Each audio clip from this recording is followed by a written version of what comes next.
Hello everybody, in today's video I'm going to show you how to delete Pokemon Go account permanently. If you no longer want to play Pokemon Go, you can permanently delete your account.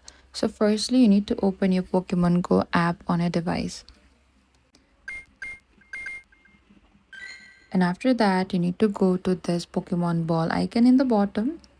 And from here in the top right again, there's this small setting gear, select that.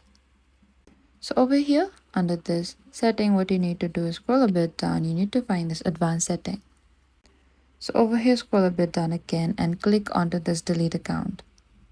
And over here, you need to select continue. And you need to reply to a verification email. What you can do is you can check your Gmail. So over here, you need to copy the code.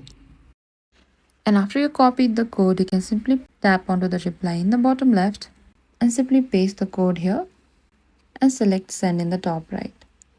And once the request has processed here, your Pokemon Go account and associated game data will be permanently deleted. Thank you for watching this video. I hope this video was helpful.